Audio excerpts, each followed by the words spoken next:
What the hell just happened, y'all? Let's talk about Eurovision 2025.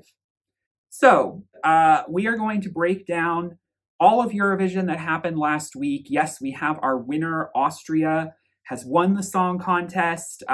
This is Austria's third win following 2014 and 1966. And I am extremely elated for that win for JJ. If you watched my initial ranking, I had Wasted Love at the top. And it's actually very rare that the song that I have at number one, I think the last time this happened was in 2022. The song that I have at number one in my initial ranking in March goes on to actually win the contest. So that's pretty cool. I always love when that happens. I was rooting for this one, even though people were sort of saying it was going to go other ways. I was rooting for JJ. So I'm going to break down everything, the data, the votes. And of course, we got to wind things back and first talk about the semifinals. So we're going to start with semifinal one last Tuesday, and we're going to get into what happened. Of course, the semifinals are televote only, so it makes the voting a little simpler when you break it down in that regard. And of course, we did not get the actual breakdown of, the placement of points until the final was finished. That's how they always do it. They decide to withhold releasing that information so that it does not influence the final vote. And I totally understand why they do that. But now we have the full picture, and I gotta be honest with you, it's a little baffling to me.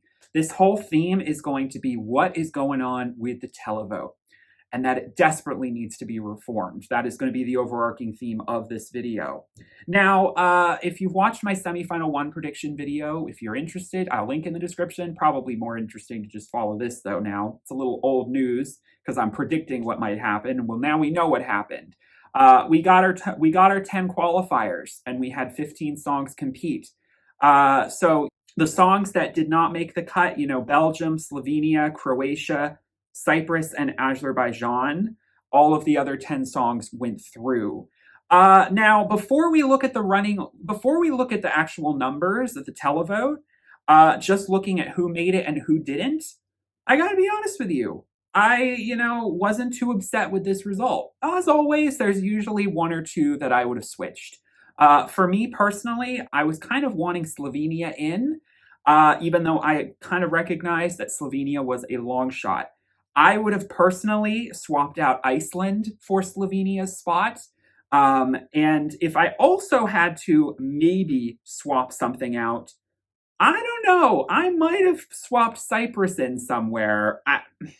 Maybe over Norway, probably over Norway. I gotta be honest with you, I was just won over by the staging. I know the vocal was a little shaky, and I can understand why he didn't qualify because of that. But, I gotta be honest with you, the thing that did make me kind of the saddest about semifinal one, first of all, it was all men who non-qualified, by the way, but it was also a very male-heavy semi. We had very few women in this semi, which I thought was very interesting. We really only had one entire female act in Gaia with Justina, and then Beatrice from Albania. Everyone else was male. So this was a male-heavy semifinal. I don't know why it ended up skewing that way, but it was the way it went down. I will say this, I think that Azerbaijan was one that we all agreed wasn't going through. Again, I didn't hate the song. I just, in looking at the competition, I'm not surprised. And when we look at the televote results, I'm not surprised that guess who came in at the bottom with only 7 points? Yeah, Mama Gama with Run With You. So let's just go right through this. Let's go from the bottom to the top. The next lowest went to Belgium. I think a lot of people were shocked that Belgium was this low. Keep in mind, Belgium did tie with Slovenia with 23 points apiece. I don't necessarily know why Slovenia is ranked 13th and Belgium is ranked 14th. They're really both kind of tied for 13th place, if you think about it that way, because they both got the same amount of votes. But Belgium kind of flopped, and I know a lot of people were upset that Red Sebastian did not make it. Now, as you all know, if you've watched my semifinal one video, I'm not, I'm a strobe lights hater, and I'm unapologetically going to stand by that, even though I know it is highly controversial. The gays love this song, and I can see why. It's a club banger. It's got, an unapologetically queer vocalist, divaing down on stage. It's got that Berlin nightclub energy that's so Eurovision. It's a little dated. I think it's definitely giving 2012, 2013 Euro disc, EDM, Euro club music, but that's always going to have, a lasting impact on Eurovision moving forward. It's just not my cup of tea, y'all. I like a stronger beat. I like a little bit more of an interesting synth chorus. To me, it was just an aggressive, loud synth that just was a wailing vocal attached. And the vocals were strong, just didn't service the song for me in a way that made the vocals stand out. It wasn't a song where I was listening to the vocals and liking what I was hearing because I was just not into the overall package with the production. So I don't know. I'm surprised that Red Sebastian did so poorly, but I'm also not surprised. I mean, that's where I would have put it. Again, when I'm watching it, I'm like, I don't really see what everyone else is seeing on this in this package. But yeah, I got to be honest with you. I mean, Belgium was probably the one non-qualifier that everyone else was sad about, but I was super happy about. And I think a lot of people considered it a shock non-qualifier. Wasn't a shock for me. I saw it coming. Now, Slovenia, on the other hand, I was rooting for it when I know most people considered it a bathroom break. I thought it was an incredibly moving, very competently sung performance. I think he elevated and did pretty much as he could do with the song. I mean, it wasn't as spectacular as, what Gion's Tears has done with some of these emotional ballads on stage with having sculptural elements on stage and like really in visceral LED light work. But it was still a visceral experience. He had himself hanging upside down, which, give him props for going extra. We had a little bit of, unique kind of extra staging with some of these ballads. Luann did something interesting with Sand as well. And I love seeing people take ballads and elevate them. I can see why this didn't make it through, but I was rooting for it. Croatia, again, I'm not surprised this didn't go through. This is an abrasive song and it is not for everyone. I think a lot of people did not like the sort of mashup of genres. Unfortunately, a theme for semifinal one is we had a lot of queer male artists and they pretty much all got left in the semi. Queer male artist that I'm aware of who was in semi two ended up winning the whole thing in JJ. But as I know for now, correct me if I'm wrong, maybe there are other queer men, for example, Zifferblatt, if the lead singer is queer, I am not sure. I don't want to out anybody.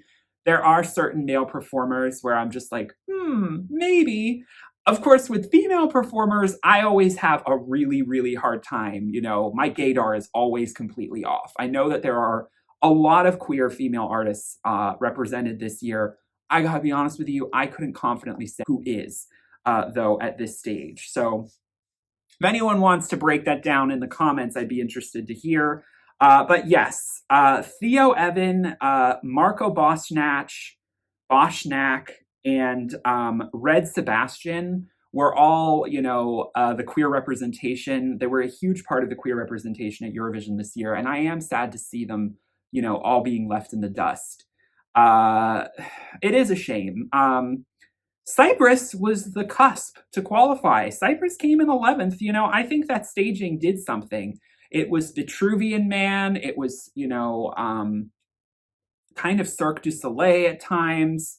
It was giving Olympic gymnast at points. I was like, wow, he's getting a workout on these bars. And I was living for it. I think that it ended up being much more of an impressive athletic spectacle and choreographed piece than it ended up being a vocal performance. And Eurovision is a blend of both. And if the vocals are weaker, then that's going to be a problem.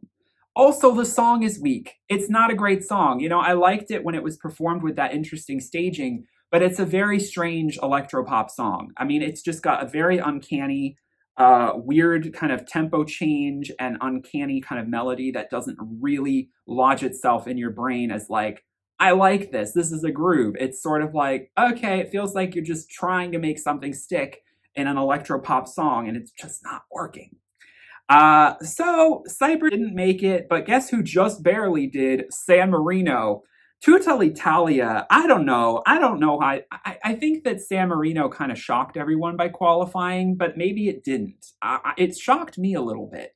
I wasn't expecting it to because a guy just standing at a DJ, not really doing a lot of dancing. I mean, he had some other people who could kind of fill that space for him, but even then, the choreography wasn't that involved. I felt like a lot of it was like the kind of caricatures of the, Roman sculptures and the sort of bonkersness of the LED background.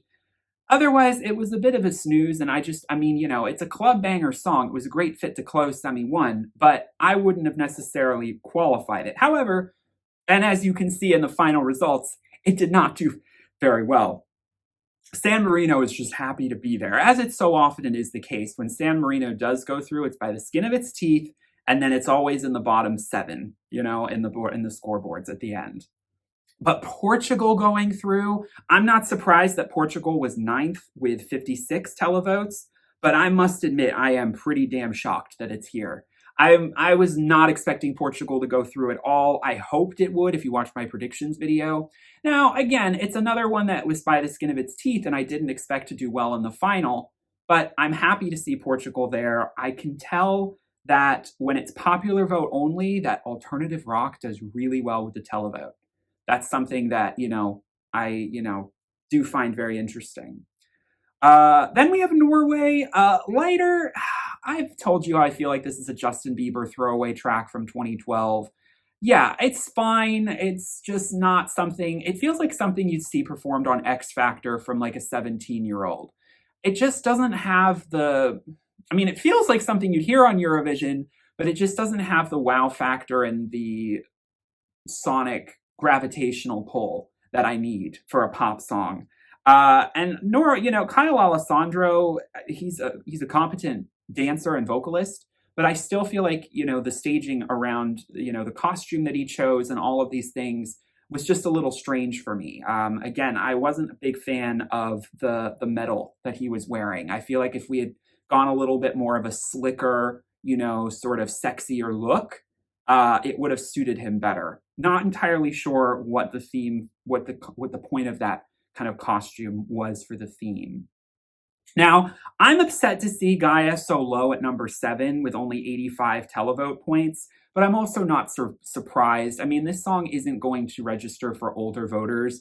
I was really excited to, watching Eurovision with my parents is a part of the tradition for me, and they haven't heard any of these songs. So I was kind of excited to show them Justina's song, and I, of course, point out that she was the oldest person performing one of the oldest people performing on stage. But it didn't do anything for my baby boomer parents, okay? Granted, this is usually not their kind of genre of music anyway, but I can see how for the older crowd, this song is just a lot of dancing and wailing and heavy beats, and it's just not going to translate.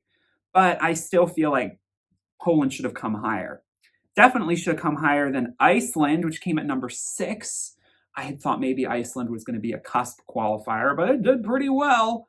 And then, of course, Estonia right above it with Espresso Macchiato getting 113 televote points. I mean, am I that surprised? Not really.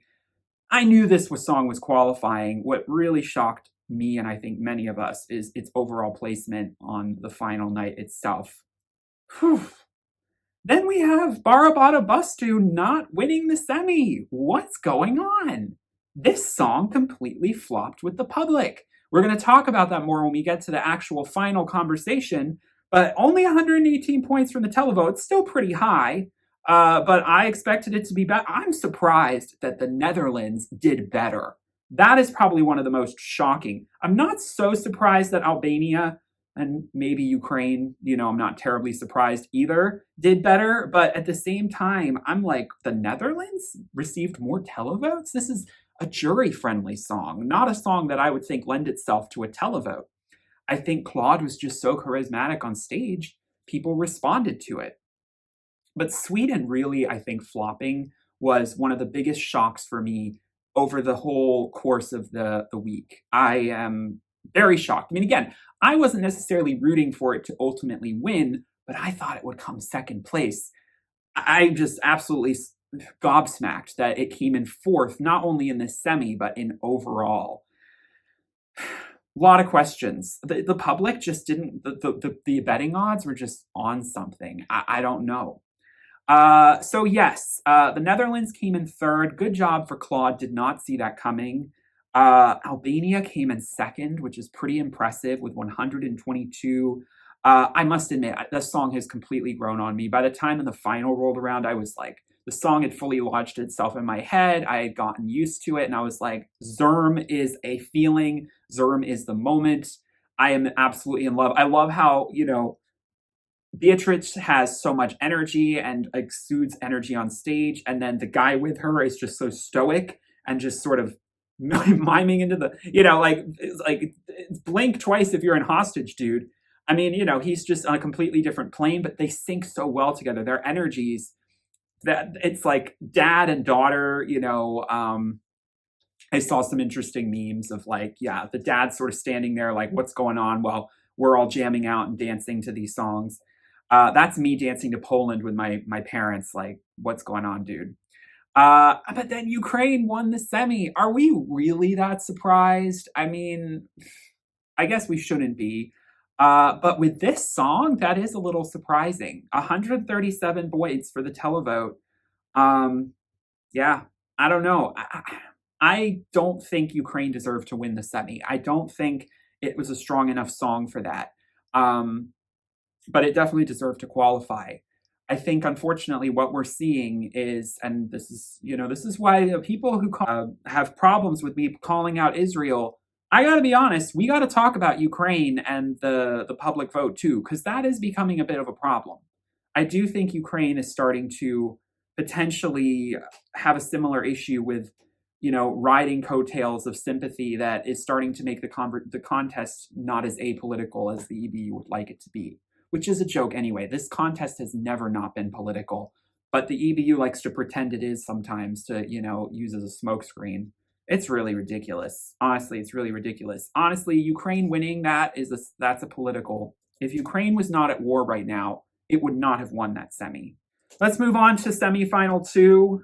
The much more competitive semi and the much more evenly distributed gender ratioed semi. All right. So the 6 songs that did not make it. We got in the bottom, Montenegro with 12 points. Honestly, not surprised. I predicted Montenegro would come at the bottom of the semi. It was a race to the bottom between Georgia and Montenegro, but guess who's just above? Georgia, 28 points, a bit of a jump up. I prefer Montenegro's song over Georgia's, and I will say both of them are phenomenal vocalists, but I just feel like Montenegro's song came together sonically much more. Freedom is just a mess of a song. It's a lot of things at once that just don't work together. I will say that Nina Gicic, I can't pronounce that name. I actually liked the, extravagant collar that she had, which looked like a giant, pillow behind her. Of course, she did, discard it for the final chorus, which was a smart move. But I saw a lot of people coming for that costuming choice, that styling choice. I just thought with her black hair, it was like, you got to stand out if you've got like a bit more of a traditional ballad in its native language. You got to stand out. And I feel like this was a outfit that could be somewhat memorable. And I think it worked so well because it was white. There are other colors that if she had gone for, I don't think it would have worked as well. But the white against her black hair was a really striking image. And then, of course, we have Serbia. Not surprised this didn't go through. Prince's Mila is a competently sung, safe Balkan ballad. I've talked about this. It's just not enough to go through in this kind of competitive semi. Ireland's Like a Party. I'm about not surprised where this landed. It actually tied with Serbia. They both got 28 points. Actually, Georgia as well. All 3 of these tied for 13th place. So isn't that interesting? Yeah, again, it was giving junior Eurovision, not thrilled with the whole package, and I thought like the staging was a little cheap. But Czechia, this was the other gay guy who fell through the cracks in semi two. Adonis couldn't do it. Now, I'm not surprised he's on the cusp. He's at number 12, and I'm not surprised Australia is number 11. But I felt bad for him. But you know what? He had some shaky moments. There were a few moments where I felt like he was off time. One time when the Kiss Kiss Goodbye came in, it didn't seem like he was, on time there. And I just felt like there were like little moments where it wasn't up to the level it needed to be to qualify. If it had been in semi one, it might have had a better chance. I did enjoy the performance. I loved what he was wearing. I was absolutely enamored with the 70s look, having it be so feminine and flamboyant, but yeah, elegant in the same way. He looked amazing. The dance break was executed flawlessly for what it was. I felt for him, but at the same time, I didn't need it to go through because there were so many songs that I was just so nervous. We're going to talk about that in a moment. Now, Australia, I was absolutely shocked this didn't qualify. I mean, considering Iceland went through, considering Estonia went through, I thought Australia would ride that wave as well, but it didn't. Milkshake Man just didn't bring, and it opened the show. And I know some people were saying that openers tend to struggle, but Iceland qualified and they opened with an even worse song. I don't know. I guess that's subjective. Some people might felt like Australia's was garbage. I didn't really like it that much either. I'm not defending Australia. I'm just saying I didn't qualify. You know who I am shocked did? Armenia, which was the 10th spot for qualification. I was absolutely like, what is happening? And I got to be honest with you, they announced Armenia like I think second or third when they were revealing. I got very, very nervous when that happened because I automatically thought that Armenia was stealing one of my babies. I was worried it was stealing Greece. I was worried it was stealing Lithuania or Latvia's spot. Even Denmark. And it didn't end up stealing those spots. It stole Australia's, which I find very interesting. Or some people could say it stole Czechia's. Now, I do want to just say, though, Parg looked amazing. Shout out to Parg. You win the Eurovision Boyfriend Award. You definitely were easy on the eyes. Did not like the song. Thought that, obviously the demonstration of breath work while running on a treadmill while singing was competent. So I can see why that was like something that, galvanized people. But it just didn't work for me as a song. You know how I feel about that. Now, Serving by Miriana, I'm not surprised this qualified. I was a little worried as we were going through because they were a little like low, as we were going through, I was like, is there room for it? But it made it through, but just, again, in ninth place. I thought the staging was really fun. The looks for the most part looked good. And I love that we got the bouncy ball on stage, which was something I definitely needed. Denmark made it through. Denmark qualified for the first time since 2019. I was so happy for Sissal. I thought that she had a flawless performance. If there were a few things I would have tweaked about the staging, I would have maybe made, the moment in the final chorus seem a little bit more explosive and centered on her. Her leaving the plinth, I'm not sure if I would have done that, but I liked having the fabric come down and her kind of wrapped up in it. That gorgeous, like azure blue against her gorgeous blue satin dress was just, I thought, really very chic and, very elevated from, the styling and what we got at the Danish national selection. I was just so happy. She is such a vocalist, and my parents were impressed. They don't like the song, but they were like, wow, she is a vocalist. So I'm happy Denmark made it through. Of course, it was going to be a little bit on the lower side. We'll see with the results at the grand final that was the case, but Luxembourg did better. I gotta say, Laura Thorne, maybe the vocals weren't strongest, but that staging, that, creativity of, having her interact with the LED backgrounds was just absolutely mesmerizing. The first time I saw it, I was just like, this is why I love this entry. There's just such a world to it. Laura's world. And I also love how they utilized, almost like a doorway or a window, that giant, rectangular, structure at the front of the stage, and themed it to all the performances with these LED projections. I just thought that was absolutely brilliant. It really did feel like we were inside a dollhouse. and that she was a doll come to life. And that was the purpose of the song. I was happy it qualified. Shocked that it qualified with Denmark and Malta. I was like, we getting all three of these? Lithuania made it, and they came in the middle with 103 points. I was so happy for Catharsis. Very much the same staging that we got at the Lithuanian national selection, but that's fine. You didn't really need to tweak it that much. I thought the song already had such a lived-in atmosphere with the performance, it didn't really need to be tweaked. Now, JJ, see, this is where I got really worried about the end result because, JJ qualified, but JJ came fifth in the televote for the semi. Only 104, and there were 4 countries above them. And so I was getting a little bit worried, especially since those, 3 of those 4 countries ended up doing worse in the overall televote, or about the same. A little better in a few cases. And so I was getting very nervous about that. Of course, Wasted Love was going to qualify. The performance, did feel very much separate from the crowd, and I saw some people critique that. I felt like Switzerland and Austria, both of these performances were sort of catered to be almost like music videos where you forgot you were in a live stage. And that doesn't always work for people, but it worked for me. So yeah, JJ was flawless on the night, and my parents were blown away by it.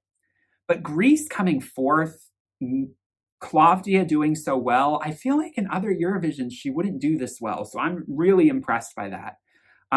It's just an incredible vocal. It's just so haunting and enthralling. The staging was electrifying and emotional. Finland came in third. Latvia came in second, which is incredible. I am absolutely over the moon that Latvia came in second, 130. I'm absolutely gobsmacked. People responded to this one, and I thought this one wasn't safe. I don't know. I don't know, y'all. I'm just like, Europe has taste. And then we talk about number 1, but we'll get there. No, literally, seriously, Burman Laimai, I was just absolutely blown away by the performance. I mean, I was so interested to see how they were going to pull it off. And, maybe it was a little bit like having the beads get stuck on them was like an unfortunate inevitability with the way they staged it. But it was fine. It was a little distracting. The perfectionist in me was like, oh, that's a shame.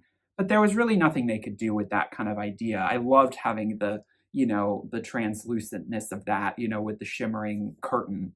And how they almost were these like, choreographed in sync alien beings.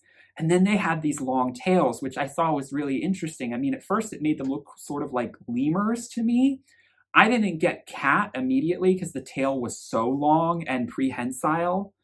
But I read somewhere that it was an homage to the Latvian Oscar-winning animated film Flow, which if you haven't seen is an incredible animated indie feature film from Latvia that features this black cat. And so if that's truly what the illusion was there, absolutely love the performance even more. Latvian talent showcased right here. Super, super elated. I mean, it's always an interesting result to see things that you're like depressed about and like, oh, this could have done better. And then you have these surprises and it's just like, did not see this coming. This is probably one of the best results of Eurovision 2025. But of course, Israel won the semi. I had a sneaking suspicion that that was going to happen, but the fact that they won by almost 100 points, this is where we got to start doing investigations, y'all. Because the televote is just a little too inflated for what the song is. New Day Will Rise took the number 1 spot. And once again, it really makes you look at, semifinal 1 had Ukraine, semifinal 2 had Israel. The 2 countries that won are the ones that are currently at war. What does that tell you about the public vote? I think it tells you that the public vote is heavily skewed towards political inclinations. And I think the EBU has to seriously look at that, and I'm not like just coming for Israel there. I don't think Ukraine deserved to win their semi either. And I love Ukraine. It's something we got to deal with. So yeah, I mean, Yuval's performance, I will say, I thought that it was very well sung. It's an elegant song. It's the kind of ballad that I do expect to qualify and do mid-table, but not necessarily shoot up to the top five. I mean, it depends. You know, if France had sent a ballad like this, it might have done really well. Also, Italy, sometimes a bit more than they deserve. In this case, this year, I think Italy was way too, lauded by the juries. I did not understand why Italy did so well with the juries or the public, but that's just, we'll get to that. But yeah, Israel's entry, it was majestic, it was emotional, it was universal because it spoke in different languages, obviously Hebrew, but also French. It was unfortunate that her fabric got stuck at the end. Again, we got a lot of fabric getting stuck in like beats, like just like Latvia. That's just you just roll with the punches. But yeah, I felt like the thing she was in looked a little bit like something like a lipstick, applicator. It was like, what is? I mean, it's like a platform with these hoops shimmering, but I'm like, what does this symbolize? It's like a tower, but it looks a little bit like a lipstick applicator. I mean, I don't know. I don't think that was the intent. But it was just an interesting sculptural element for the performance. Now, of course, we'll talk about this in the grand final results. You know how I feel about Israel's participation. But once again, we have to remember that Yuval was a survivor of the Nova Music Festival on October 7th. A day that not only completely ruined everything about the Israeli-Palestinian relationship, if it was already not ruined before, but completely ruined Eurovision for so many of us hereafter. Because the controversy around Israel's participation has just completely subsumed everything about this year's contest and last year's. And it is exhausting. And I am with you. I wish we could just talk about the music. But when you look at the results, especially when you look at the televote, we have to talk about politics. We have to talk about, and also there's just moral principles. And at the end of the day, I still stand with the fact that what the Israeli government is doing is unconscionable. Now, what Hamas has also done is unconscionable, and Hamas definitely bears responsibility for, of course, for the horrendous events of October 7th. But October 7th was not created in a vacuum.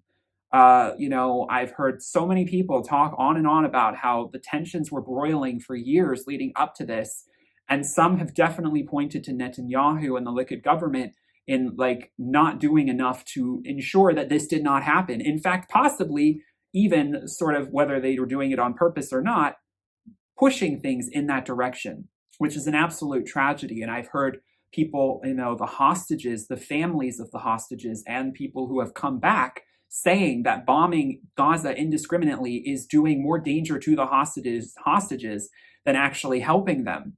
It creates, possibly them being, not, unalived by it, but also creates food shortages and shelter issues that, people who have been rescued and released have talked about. The bombing has just completely made everything so much more difficult for those hostages.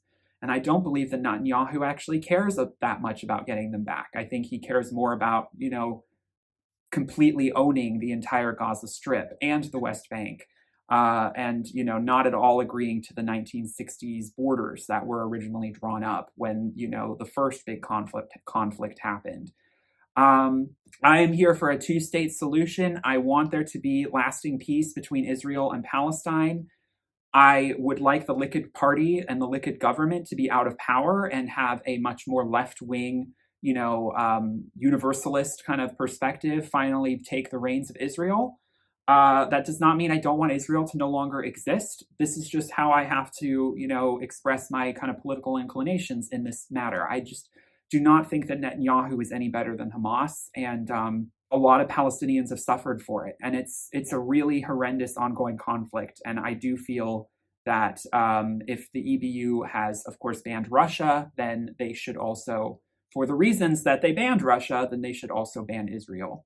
Or just let Russia back into the contest and say, truly live by that. We are not making decisions about, inclusion into this contest based on politics.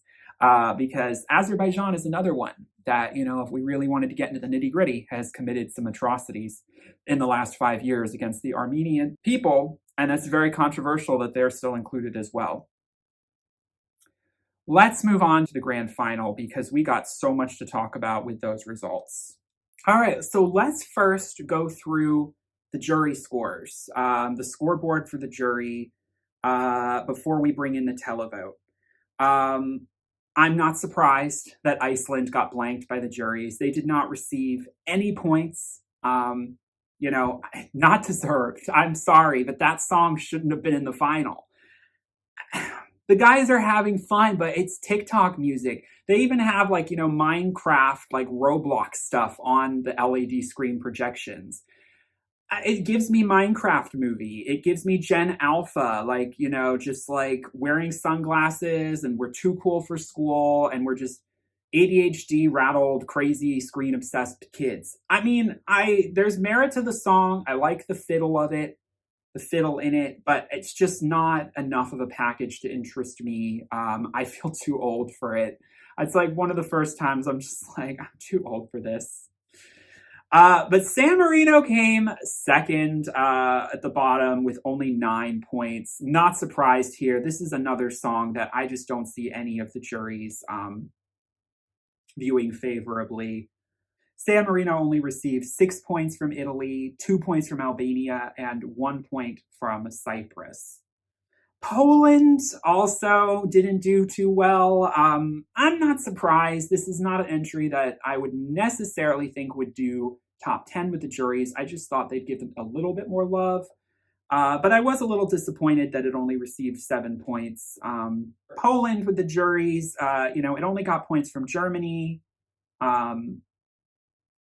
Belgium, France, Israel gave them 1 point, Estonia, Azerbaijan, and Australia. So shout out to those countries for recognizing what Poland was dealing with because, you know, come on now. I'm a little surprised that, you know, Latvia and Lithuania didn't give any love to Poland. A little disappointed about that. All right, so yeah, in the bottom 5, we've also, filling out the bottom 5, we've got Norway and Luxembourg. I'm honestly not surprised these 5 are here. I just wouldn't have had Poland this far low. I would have had Poland way further up. More closer to like where Albania is, which I think was a little bit more fairly placed. I could still see the juries undercutting Albania a little bit.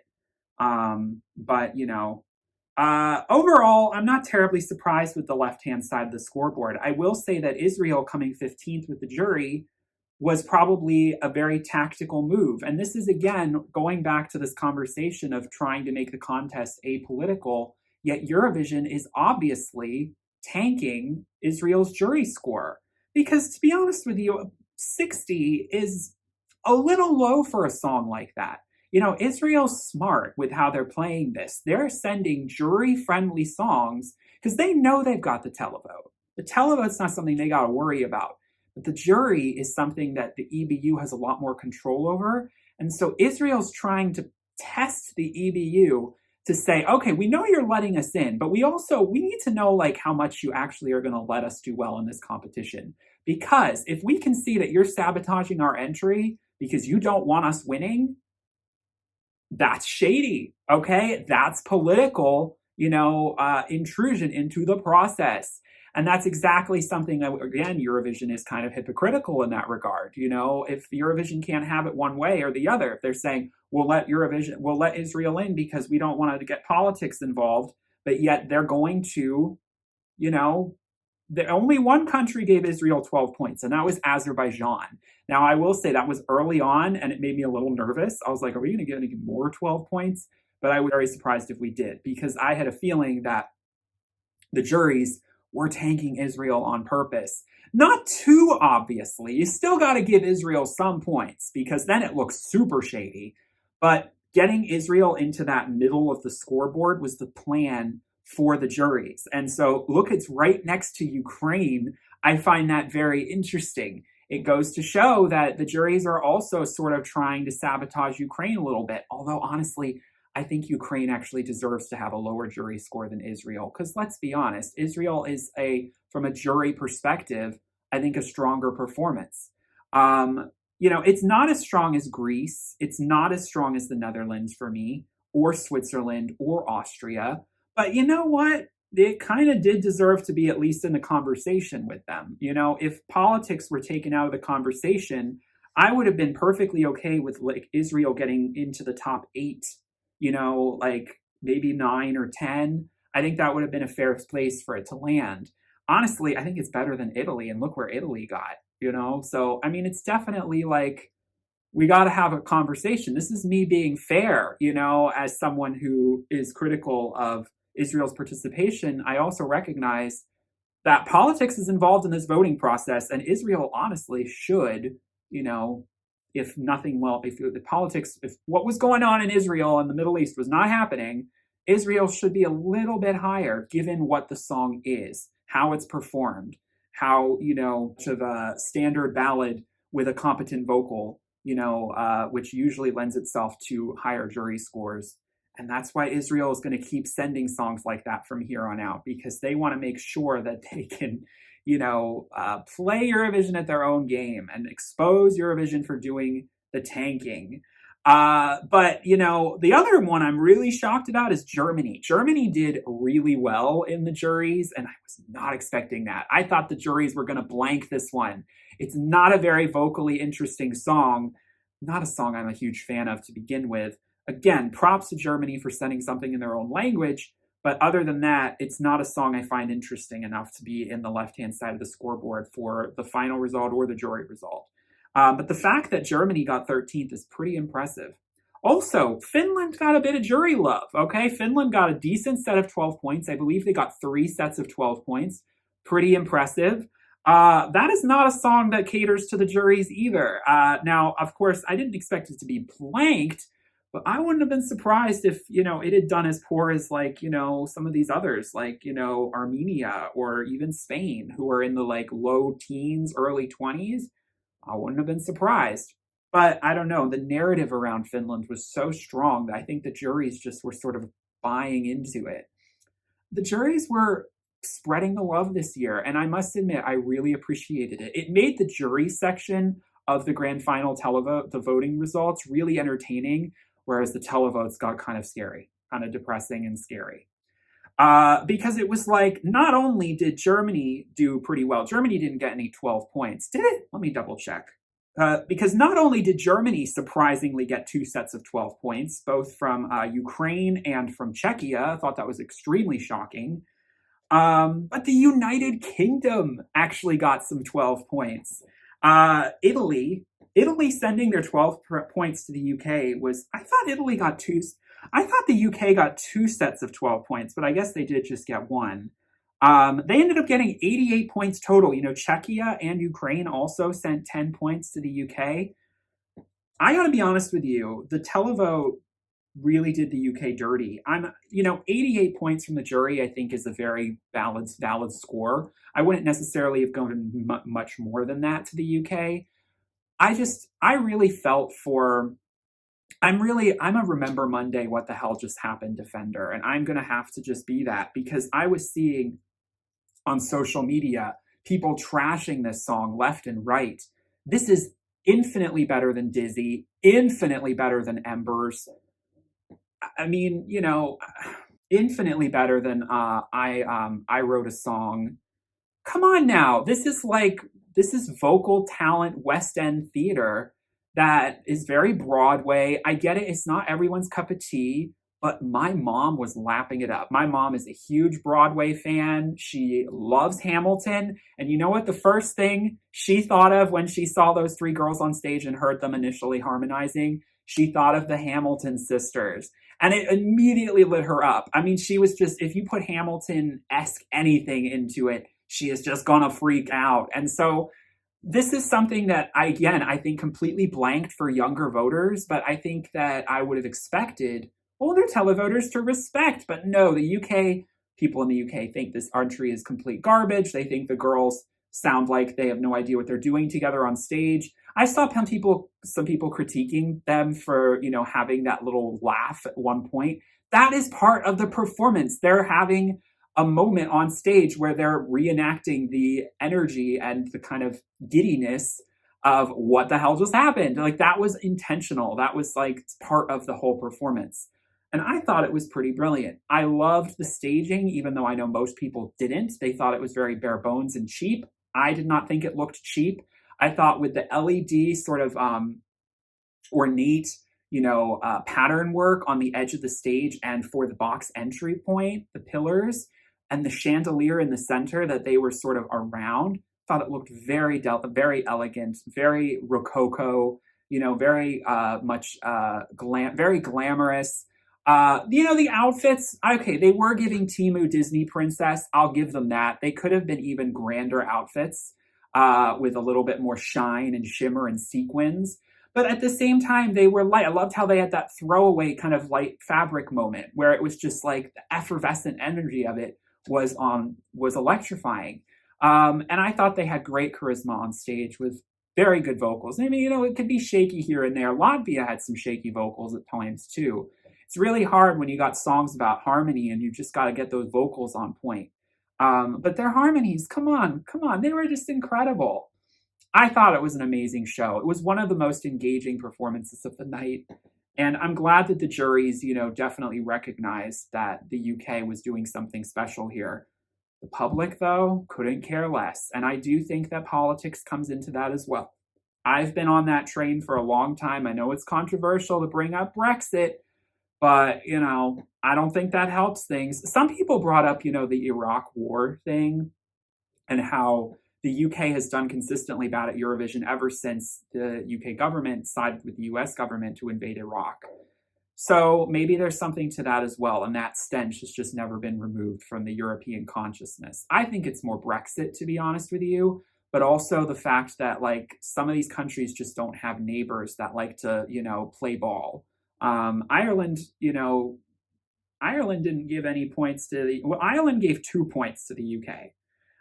So, I mean, they could have done more. I'm kind of shocked by that. But anyway, I thought that the UK deserved, the 88 points, and it didn't deserve to get blanked by the televote, but that's nothing new for the UK. They had such a great reaction to it. Now, Estonia getting 98 points from the juries. What's going on, y'all? What is going on? My parents did enjoy Estonia's, and I will say that I was kind of anticipating them not, but then I was like, why wouldn't they? This is so comedy. This is very comedic, and it is a very slick performance. He's not displaying groundbreaking vocal, but what he does give you vocally is well sung. And there is just such a slapstick, engrossing performance to it that really draws you in. You're in the sort of world that Tommy Cash is creating for you on stage. The crazy fan coming on stage and having to be held back by security and then dancing with him, that is a brilliant idea to put on that kind of comedic element for the show. At first I thought it was real, and I was like, come on, this is staged. During the semis, I was like, what? What's happening with this girl? But no, I mean, I thought that, I gotta be honest, it kind of won me over a little bit with what was going on in the background. It's a party, it's bonkers, but you kind of do want to join the fun. I mean, it's a song that, unlike, to some extent, Milkshake Man or Aroa, I actually kind of want to be at the party for. But I still don't think it deserves third place, and I still don't think it deserves ninth place with the juries.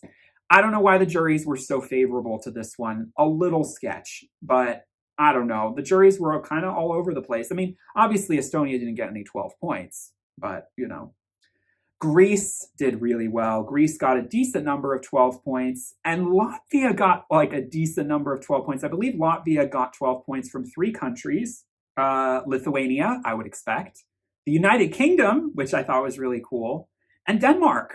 Shout out to those countries for recognizing the brilliance of Latvia. And they also did pretty well with the public, though not as astonishingly as they did in semifinal 2, but still pretty good. Now, Sweden getting 6th and 126 points from the jury made sense. And if I'm not mistaken, I do not believe... Okay, and Sweden only won 12 points from one country, and that was Iceland.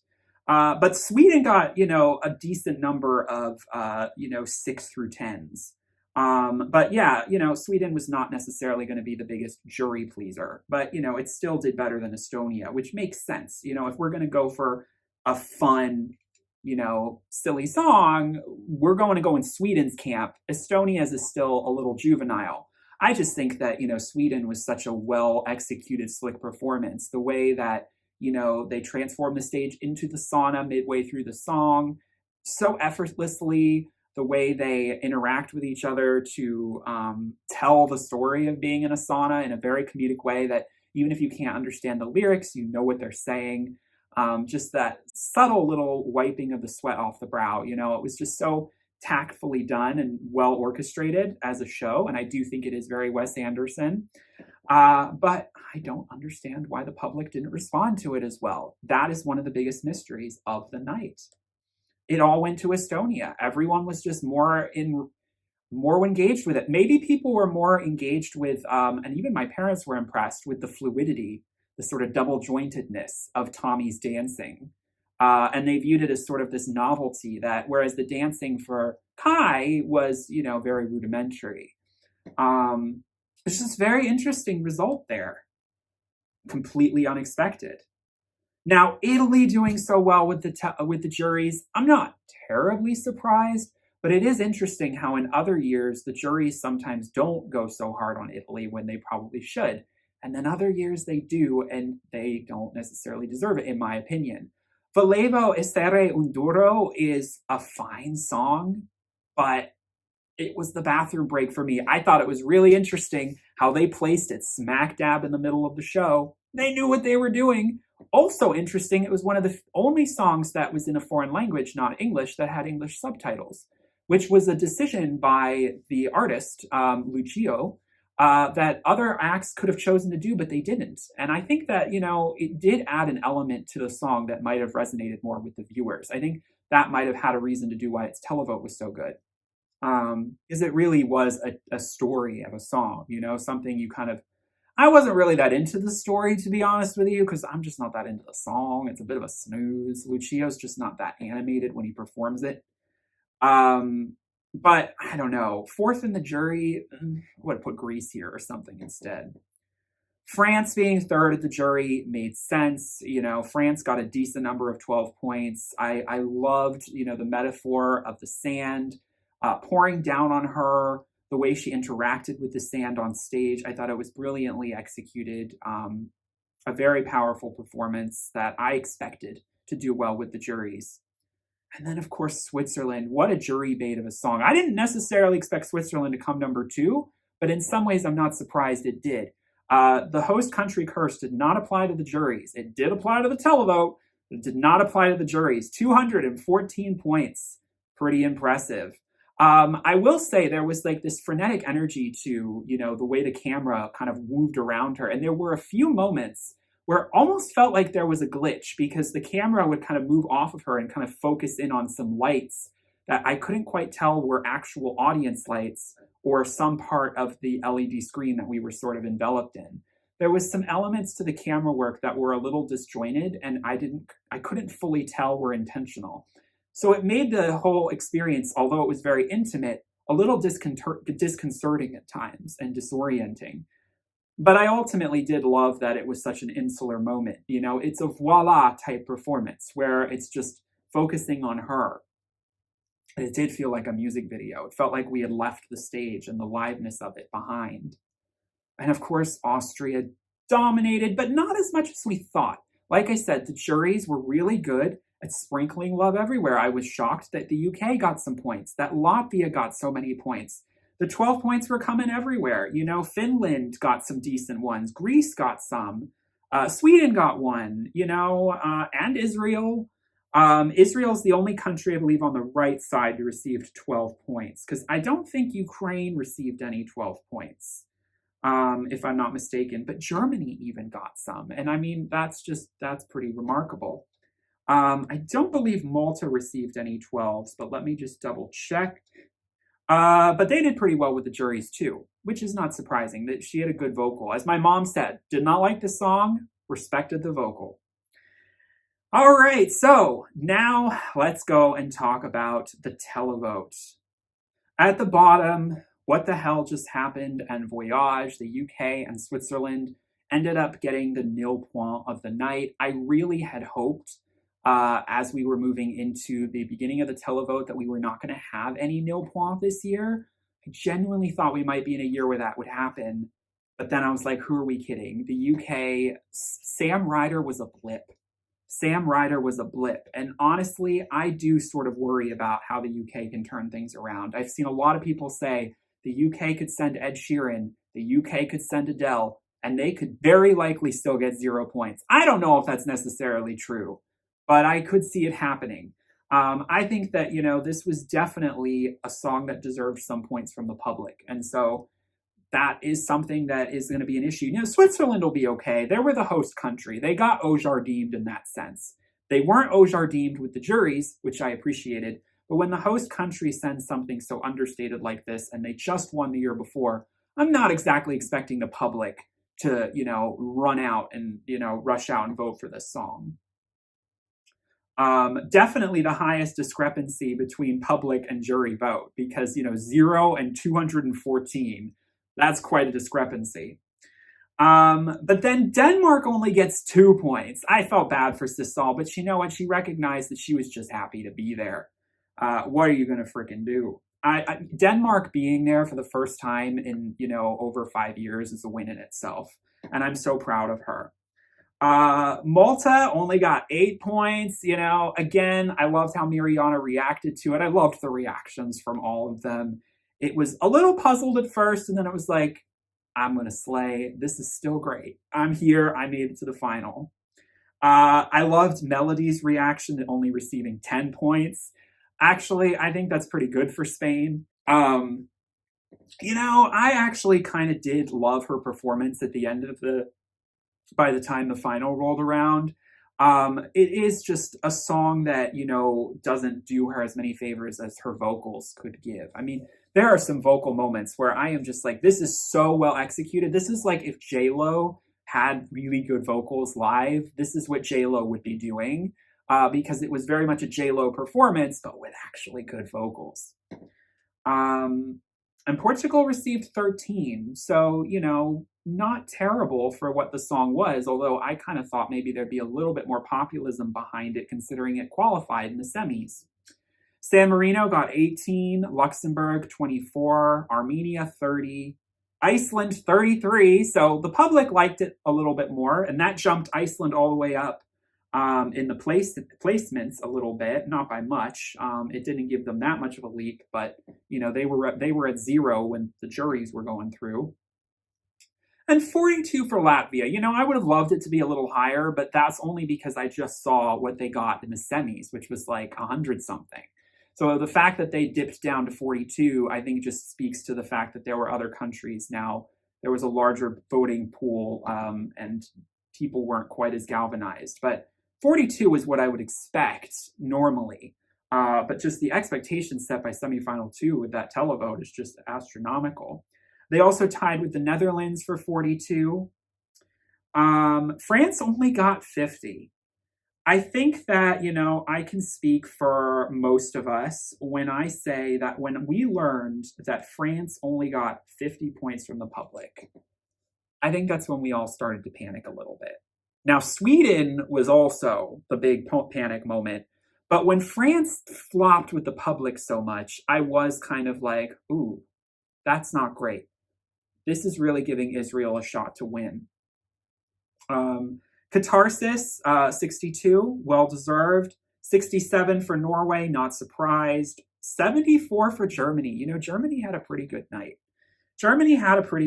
When they came 15th place overall, Germany has always been in the bottom 5 in the last, 5 years. That's really impressive for Germany. They had a good night. The Big Five curse doesn't always have its claws around some of these countries. Usually does, but sometimes there's these anomalies. And for the UK, it wasn't enough this year, but for Germany, it was. Italy got 97. Again, a little more than I would have given it, but I don't know. Italy always does pretty well with the televote. Finland only got 108. This was when real alarm bells started to go off. It was like, what? Finland only got 108? When I was thinking this was a potential winner, 88 points from the jury makes sense, if not a little high, but only 108 points from the public. Very strange indeed. You know, obviously, it was not a song that my parents were at all impressed by. And I've got to be honest with you, I was so into Ik Come when it first came out. I think there was just the initial novelty of the song, but it's kind of worn on me over time. 3 months later, and I'm not really coming back to it. And also, I gotta say, the Peacock audio mixing really lets this one down. Her vocals are completely drowned out by the loud percussions and synths. It's just really hard to hear her, and it makes this whole thing kind of just a noisy mess where she's just sort of wailing. Um, so that's unfortunate. I do wish that Peacock would, up the ante with the audio mixing because I do feel like, I don't know if it's just a Peacock problem, but in years past that's been an issue. It feels like the vocals are so low in the mix that it's hard to kind of hear them. Greece 126, Publix. Oh, the public came through for Claudia. Was so happy about that. And of course, 139, one of the other big discrepancies, only 17 with the juries, 139 with the public. I knew, seeing her reaction, she was just absolutely elated. Justina, that was wonderful.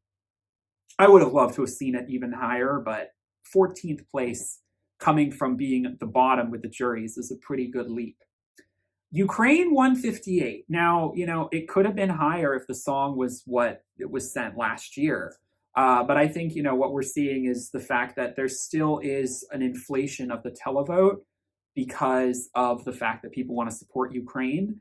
I would say that Portugal, it should have done closer to where Portugal was if, we weren't dealing with what we're dealing with in the world right now. But you have to take in the political vote. This one won the semi by a decent amount. That's just what you got to deal with. It didn't win semifinal one by the astronomical amount that Israel did. I definitely think that it's been several years now. The pro-Ukrainian vote is a little more diluted, and it's still influencing the contest, but not as starkly as the pro-Israeli vote. 173 for Albania. Again, a huge discrepancy between jury and public, but love to see it. Loved Beatrice's reaction to that. All right, so now I'm going to kind of reverse and just go by the overall, when we're getting to the top five, how scary it was because, we got to talk about the fact that, like, for example, Estonia got 258 televote points. The kind of number I expected to go to Kai was all eaten up by Estonia. And at the end of the night made me very nervous about Australia's televote because, there is a mathematical limit to how many points there are. And we sort of were realizing as we were looking at the split screens, it was Switzerland, Israel, or Austria were going to be the winners. And that was the result because we also found out that Sweden only received 195 televotes, which really, took Sweden out of the running. A lot sooner than I think a lot of us expected. We were all expecting Sweden to be up on that split screen. I don't know what happened, except for, like I said, Espresso Macchiato just cannibalized. And of course, also the pro-Israeli vote played a factor as well. Sweden just completely flopped. And like I said, trying to rationalize it, I think it was maybe the fact that people were just a little bit more enamored with the goofy dancing. It was just a little bit more of a novelty. And it was a party that people just wanted to take part in. I think that people wanted to sort of troll Eurovision, the young people. This is a song that is just going to make young people want to vote for it. I don't know what else to tell you. I mean, it's really sad because when I first heard it after Estilol, I was like, this is garbage. And like I said, it's grown on me. I thought the staging was done pretty well for what it was. Definitely deserved to qualify. Maybe even be on the left-hand side of the scoreboard. Maybe, just barely, but nowhere in the top five. What are we doing? But here we were, and of course, we found out that Switzerland got 0 points, and that, of course, made it now the fact that it was just between. Which I'm not surprised. Again, I wasn't expecting Switzerland to do better than Austria with a televote. So it was down to Austria and Israel. Early in the night, we found out that Israel received 297 televote points, by far the highest televote, of the night. Although I do want to just, emphasize that it is not as high as the televote score that Israel received in 2024. Eden Golan received 323 points from the public. To contrast that to 2023, where Israel came third place, Noah Kirel only received 185 points. Now, that's, of course, before the war. So I do think it's very interesting that we did see a dip in the numbers from last year, but it was still very high and not a huge dip, only about 40 points of a differential. But obviously last year, Israel came in fifth place.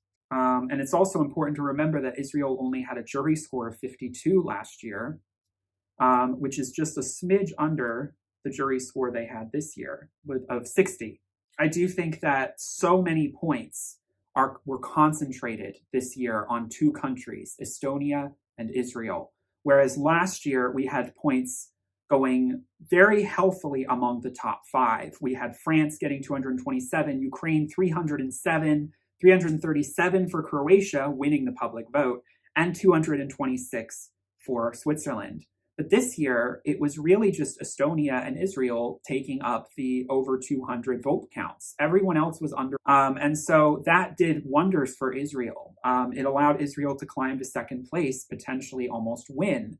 We were looking at, the split screen and thinking, Austria needs 100 points. It would have been 99, but if it was a tie, the one with the public vote wins over the jury, which makes sense. I can understand why that's a rule in the EBU. The public ultimately gets that say. So Austria really needed 100 points. And I'm sitting there thinking, I don't know if it's going to do it. I'm not thinking Austria is a televote friendly song. I always thought it was going to go through for the juries. But then, of course, you have to remember Switzerland did really well last year. I think I should have remembered that in the moment, looking back at these results. Like, hey, Switzerland actually did pretty well with the juries, with the public last year. Let's not be so afraid here. But I don't know. I also felt like Austria was possibly not as beloved of a song as Switzerland's last year. And there is a lot of similarity to The Code and Wasted Love. They are both, almost in the popra conversation, definitely for Wasted Love, a little bit for The Code, both sung by queer artists, both from Central Germanic European countries. I find that very interesting. But yes, and both jury showstoppers. I think that, the 178 that we ended up getting for Austria shouldn't have been that big of a surprise, but at the moment, I really didn't think it was enough. I should have realized that we had to have a certain high score because there were just not enough giant point allocations. We only had, two countries receive over 200 points, although Sweden almost got there. And so I was like, there's still a lot of points at play. And so Austria ended up beating Israel by about 80 points. A comfortable lead, but still very close. And so, in that moment, we were all thinking, wow, we're going to have to deal with an Israeli win when it has never been more controversial for Israel to participate. When I think the consensus around the world is that Netanyahu is going too far. It's slowly, as this war grinds on, interestingly, a ceasefire that had been sort of holding was broken last week. Tons of missile strikes, 300 some Palestinians. It's been just recently getting bad again, unfortunately.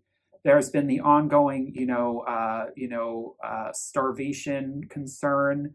I believe recently I read that Israel is now going to be allowing aid, but there was a blockade for like months, which was causing a lot of controversy, a lot of problems for, the Palestinian community. And so the controversy is just so at the peak of where it could be that the last thing the EBU needs is an Israeli win. But at the same time, they must have been so relieved that Austria pulled through. But at the same time, can't be surprised that this is happening. Eurovision cannot be surprised that Israel is doing everything in its power to win, because I firmly believe that no other country right now wants to win Eurovision more. And that's very apparent by the way the, advertising campaign for the televote has been played out, the way people have been getting adverts for voting for the Israeli entry who don't even watch Eurovision.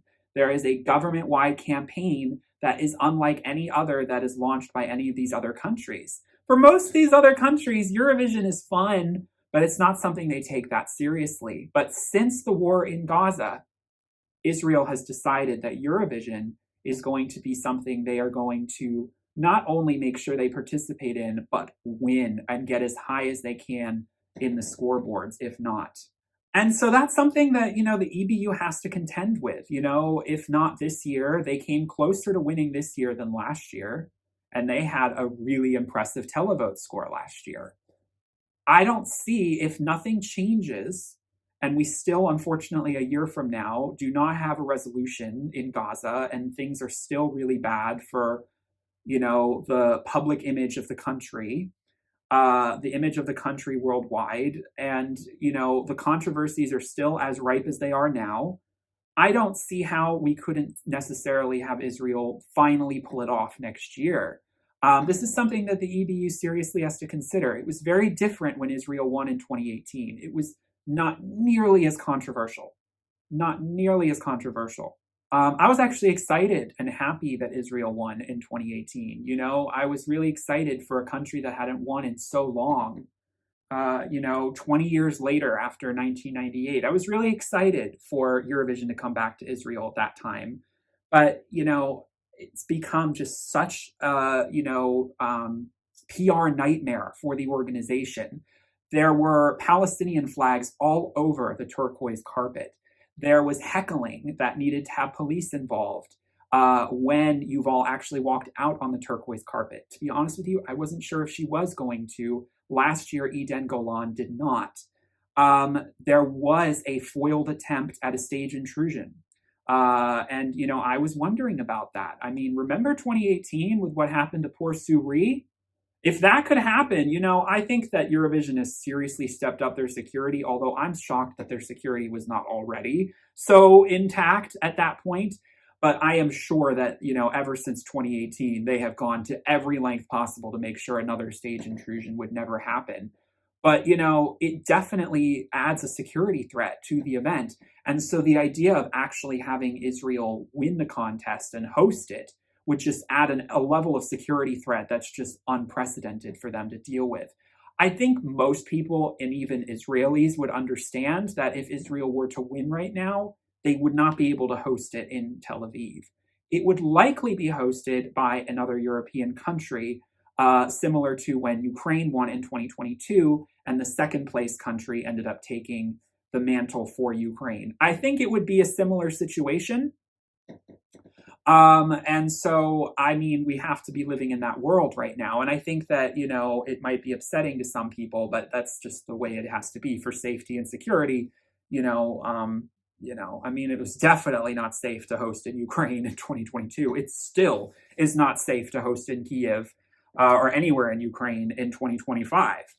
But yeah, I would say that Ukraine wanted to win Eurovision very badly in 2022, and it is a similar situation here.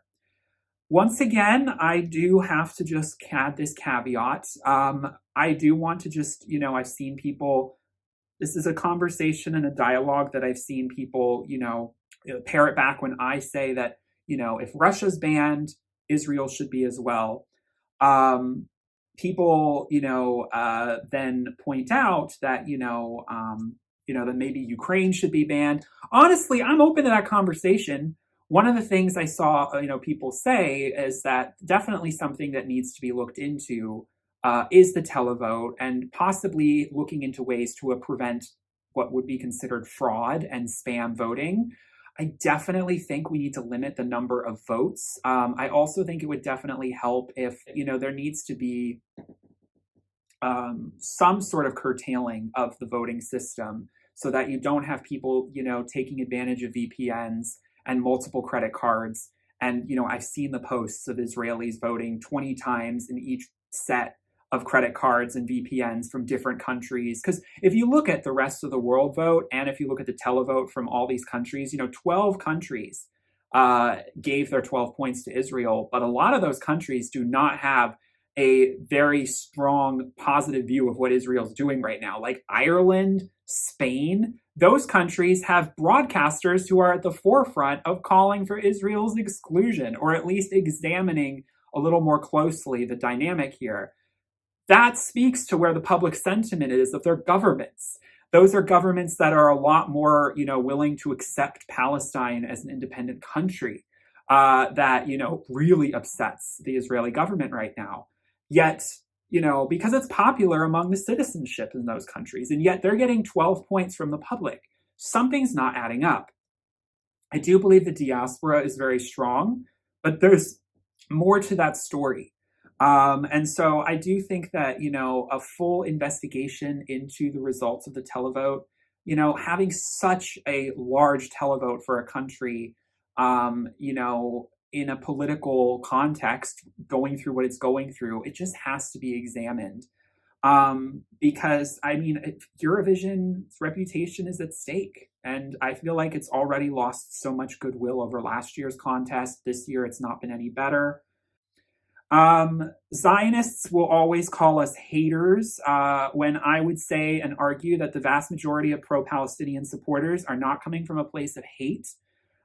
We don't hate the Jewish people, we place of concern. We're deeply concerned not only about what's happened to the hostages, but what's happening to the Palestinian people.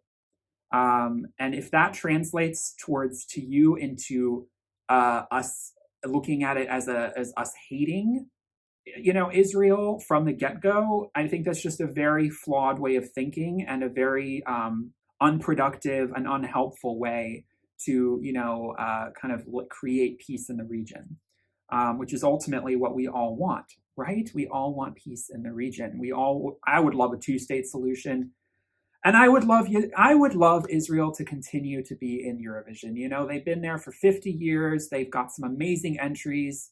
Look at 2009 with the, Arab Israeli and, non-Arab Israeli entrant collaborating together, singing about there must be another way. Why can't, we send an entry like that? Something that's a little bit more, sympathetic to the struggle on both sides. I think part of the problem is A New Day Will Rise is a little bit less overt, but it is still very much kind of an ominous way of reading into, what day is rising here? What does that day look like for the Palestinian people in the context of what we've heard people in Netanyahu's government say about flattening Gaza and turning it into, luxurious, Abu Dhabi kind of places for rich, wealthy Europeans. I feel, and other people from the rich other Arab states.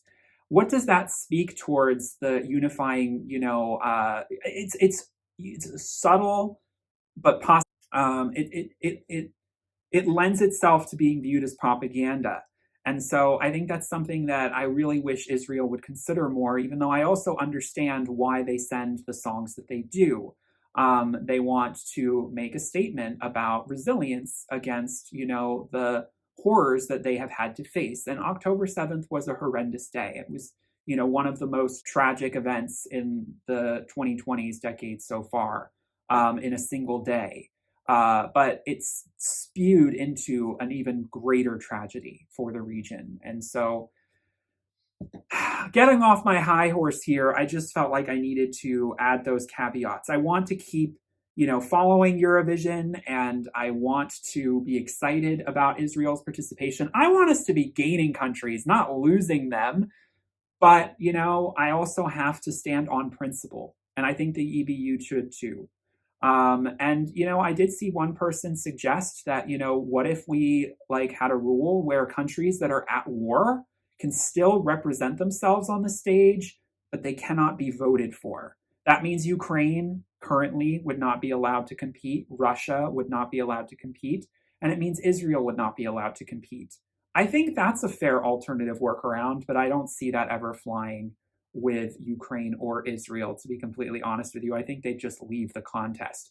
And I do wonder if Israel will get fed up with the EBU because they see the jury sabotage.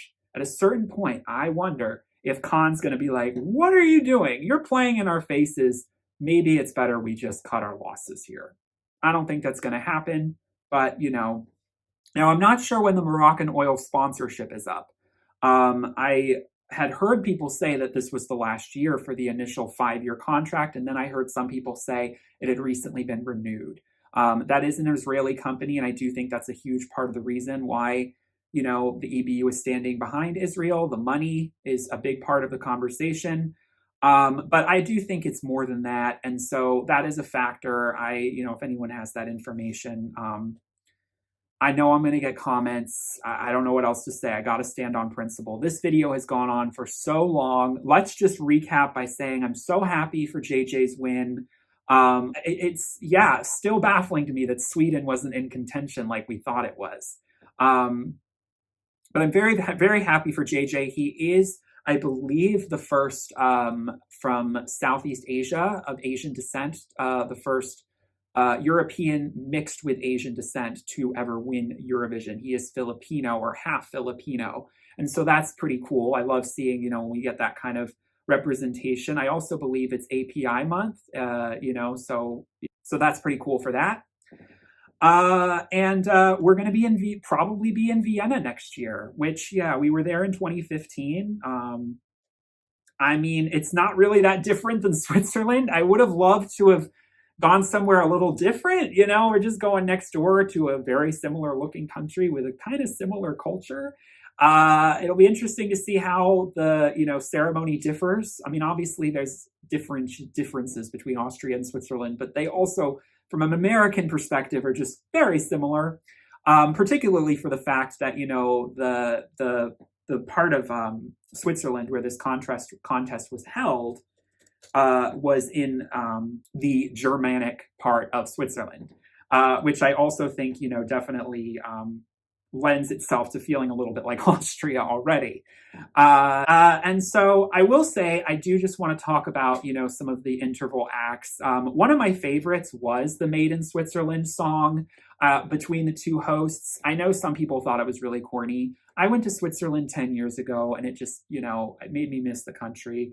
I did love seeing the postcards. I thought it was really funny how they had Emmy at CERN. I actually visited CERN 10 years ago with a family trip. And so it was kind of fun to see her in that, crazy underground space. Completely like fish out of water, like I felt like there. I was like, I do not understand anything about this, but it's pretty cool. I also went to Geneva. That was the other place I went to. So we got to see a little bit of Geneva. Not as much as I thought of in the postcards, though. Geneva would have been a great city to host it. I don't know why it wasn't hosted in Geneva, to be completely honest with you. But, Basel was great. I thought that the town hall, the city hall for the turquoise carpet was a gorgeous, medieval looking building. The Cha-Cha-Cha versus Rim Tim Taggy Dim face-off I thought was really fun and creative. I had never heard the Eurodab song. I gotta be honest, it was kind of giving, Twitch stream. It was giving a little bit Fortnite dancing. But at the same time, I can respect that, it caters to a young demographic, but these two guys are just having so much fun on stage. And I did love how they remixed their songs together. And then, of course, we had a homage to Celine Dion, the original, one of the Swiss winners, the last person to win for Switzerland back in 1988 with Ne partez pas sans moi. And we had several previous Eurovision and performers up on stage to perform it. I, of course, like everyone, was hoping and holding out for a Celine Dion performance in Basel. But I also was like, let's not delude ourselves here. I was just happy to see her beam in from Las Vegas. I mean, she could have given us a performance there. That would have been pretty cool. But, she at least was able to kind of be a part of the, celebration through that little voice message video that she sent. It's just, incredible to think where, Celine went from winning that contest back in the late 80s, becoming the biggest, or one of the biggest pop, vocalist singers of, the 90s and 2000s. It's pretty incredible.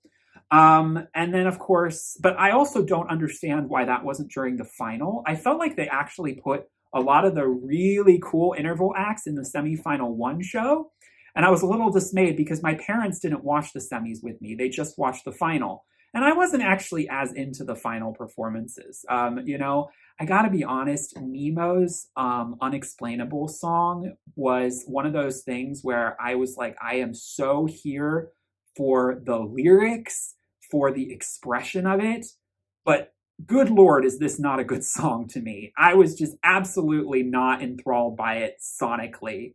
They were giving 2011 Lady Gaga with the wig and look. I was like, okay, work. But I saw a lot of other people kind of like, yeah, not really vibing with it. Again, very much in love with the message of the song and what they were exploring through the lyrics. It just felt like it just couldn't get into the performance and the song itself. But yeah, I was a little disappointed that I felt like they put all of the really cool sketches and stuff into semi one, and the grand final was actually a little bit of a letdown for that.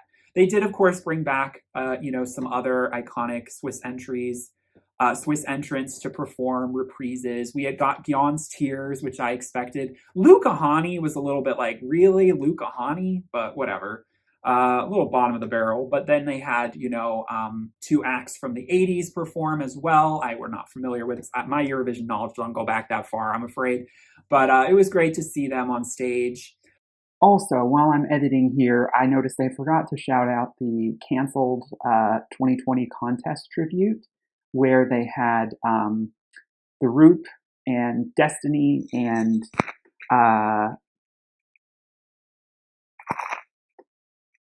Effendi, Jan's Tears perform songs that were supposed to be performed in 2020. I loved seeing that tribute, but I must admit I didn't love that all four of those artists ended up coming back in 2021.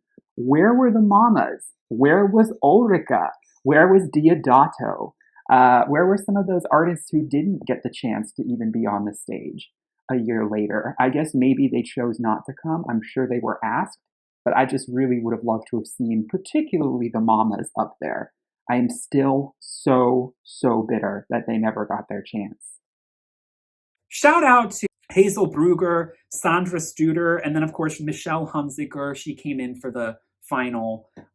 It was really Hazel and Sandra. Sandra represented in 1991. And I thought that Hazel's outfits were absolutely eclectic and awesome. I loved particularly the one she wore on semifinal 2. I know not everyone liked it, but I liked the found material aspect of it and the resplendent nature of it. It was just shimmering off the screen. It was so fluorescent and alluring to look at. And she was truly hilarious. Her deadpan kind of delivery, I thought, really kind of carried. Not quite as good as Petra last year, but still, I thought they were good hosts. Overall, I still enjoyed the performance in the show. There's just this cloud of, darkness that is this political moment that we're living in that kind of does make the whole thing so sour for so many people. And, of course, the fact that, okay, well, Israel's participating. They're not going to win, right? Oh, no, they actually really might. They came this close. And just seeing that sort of like political manipulation of the vote in real time, it's really upsetting. So it's tough. I don't know. I mean, Eurovision's going to keep chucking along. But, I really, really hope that we gain a country next year. I was glad we got Montenegro back, but where's Romania? Where's North Macedonia? Can we get these countries back next year? Bulgaria, at least one of them. And hopefully we don't lose other countries, because this year we lost Moldova. And I'm really, really worried about Eastern European representation. This year in the final, the only countries from Eastern Europe we had were Albania, Ukraine, and Israel, if you consider Israel Eastern Europe.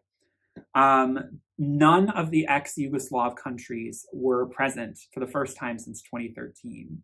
And that's pretty sad. And of course, we've been just, like I said, losing a lot of countries from Eastern Europe. Oh, Poland. I mean, if you consider Poland Eastern Europe, I mean, that's a little more central to my knowledge. But yeah, I just worry that's becoming the Western Eurovision Song Contest plus Australia plus Israel. It's like we want to be adding more people to the conversation, not subtracting. But I am a little bit worried about where Eurovision's numbers are headed in that regard. Austria is not a cheap country either. So, anywho, all right. So share your thoughts. At the end of the day, I'm still happy Austria won. It was my, number one from the beginning.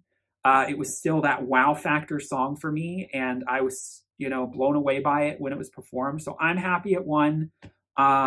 Good for JJ. Let's just see what happens moving forward. I'm going to try and stay positive and look forward to covering it next year. But now I'm going to take a much needed Eurovision detox.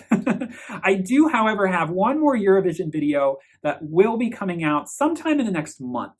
It's a video I've been putting together over, last couple weeks. My favorite entry from every single participating country since 2000. And so I'm not going to be speaking in the video. It's just going to be showing clips. But I'm really excited to put that video out. So that's like something to Eurovision that will be coming before, of course, we start the cycle next spring. I've got album reviews I got to get back to. We got some albums coming out in June I got to cover. We got to shift gears a bit.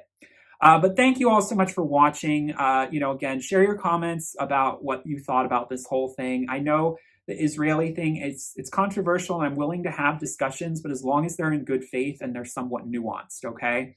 That's just all I'm going to say about that. Yeah, let me know your thoughts on these results. Very interesting results indeed.